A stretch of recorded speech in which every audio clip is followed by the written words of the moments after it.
Natural kun walay inahan, walay pamilya nga kompleto. Si Kristo ang sanghong may padayag sa katapusang misteryo sa atong langit ng inahan. Gibati nako ang bahin sa akong kinabuhi sa pagtuon na himong kumpleto. Mao kini ang hinungdan nganong malipayon kaayo ko nga naa sa Church of God, nagitukod sa langit ng amahan ug langit ng inahan.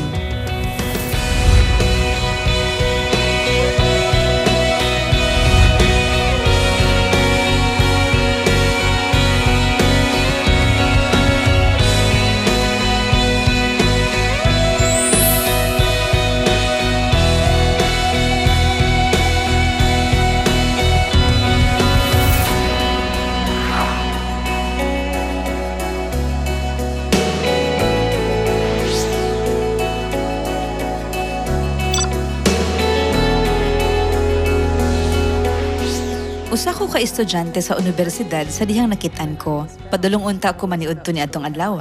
Ug duha ka mga miyembro ang miduol kanako ug dangutana kung interesado ba ko sa pagpamati sa usa ka presentasyon sa Biblia. Ug niadtong tungura naami sa dalan ug hinahinay nga mibalhin sa usa ka study area aron ipaambit ang presentasyon. Gipaampit nila kanako ang may tungod sa langit ng inahan nga akong hunahuna medyo interesado ni adtong panahona apan wala kini makaagni kanako sa pagtuon sa mas importante sa ilang gihisgutan.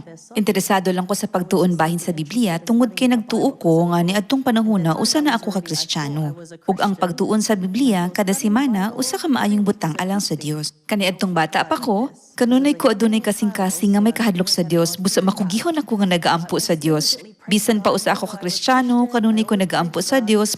Palihog tutuli ko sa kamatuuran. Nga katingalahan kaayo kay tungod abi nako na anak ko sa kamatuuran.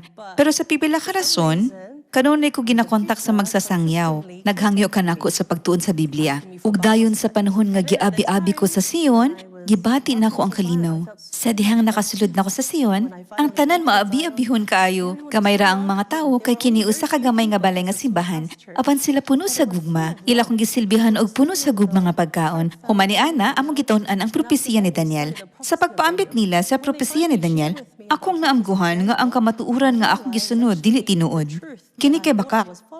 Kung ako magpadayon sa pagsunod sa bakak, sa dili madugay ako malaglag sa katalagman. Busa uban ang kahadlok sa akong kasing-kasing, tadawat kayo nako ang kamatuuran ni adtong panahona.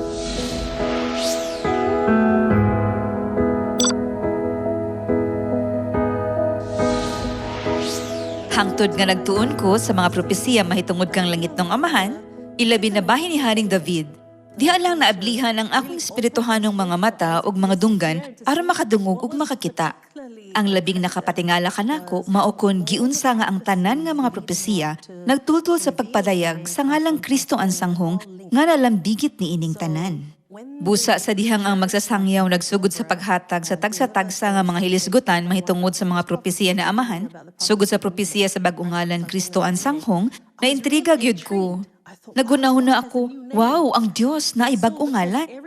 Tungod kay ang matag hilisgutan konektado, mura kog nagpaabot sa sunod kun diin kini susihon, unsa ang kahulugan sa panganod ug ang dayon sunod nga hilisgutan bahin sa pag-anhi sa Dios gikan sa sidlakan. Apan sa dihang nakaabot ni kang Haring David, natingala gyud ko.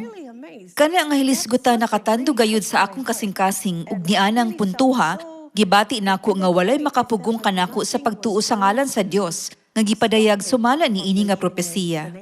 Ang propesiya ni Haring David usa ka importante kaayo nga higayon sa akong kinabuhi sa pagtuo.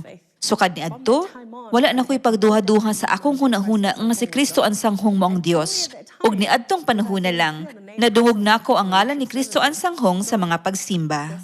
Maong ang hilisgutan usa ka mahinungdanon nga higayon sa akong kinabuhi sa pagtuo, ingon usab ang propesiya sa kaliwat ni David nga nagtudlo kanato unsaon nato masabtan kung unsa ang kamatuuran. Ang kamatuuran mapadayag kung ang kaliwat ni David motungha sa katapusang mga adlaw, ug ang Biblia nag-ingon nga kini si Kristo ang sanghong. Mapasigarbuhon ko nga kabahin sa Church of God. Nagtuo kang Kristo ang sanghong kay dili ang akong manggidikanan ang nagtudlo kanako kundi ang Biblia.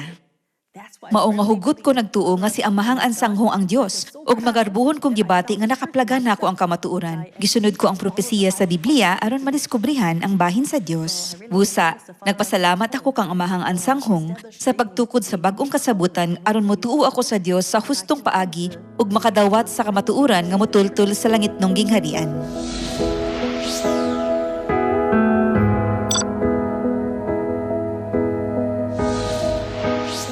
Sa hingpit, daghang pagbago gayod. Ang pinakadakong pagbago sa akong kinabuhi, mao ang paghuman sa pagdiskubre o pagkahibalo bahin kang Kristo ang sangkong isip Dios. Ug ang Biblia nagtudlo kanato nga siya ang makapadayag kay langit ng inahan.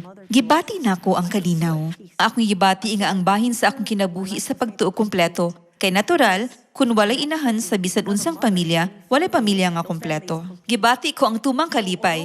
Si Kristo ang sanghong, wow, siyang ikaduhang pag-abot nga Kristo. Ang Biblia nag-ingon nga si Kristo ang sanghong ang mapadayag sa katapusang misteryo ng langit ng inahan. Gibati na ako ang kalinaw nga ang akong espirituhanong pamilya karon kumpleto na. Ang akong pagtuo kumpleto na. Wala na'y lugar alang sa pagduha-duha. Mao kini ang hinungdan nga malipayon kaayo ko nga anaa sa Church of God nga gitukod sa langit ng amahan ug ilangit ng inahan. Gibag-o gayud niini ang akong kinabuhi tungod ka dili na ko mausisaon kung unsa ang kamatuoran, kung unsa ang dili kamatuoran, kung unsa ang kahulugan sa Kristyanismo. Wala na'y mausisaon, wala na'y lugar sa pagduha-duha tungod kay klaro kaayo ang Biblia bahin niini nga kamatuoran. Busa salamat kang amahan ug inahan.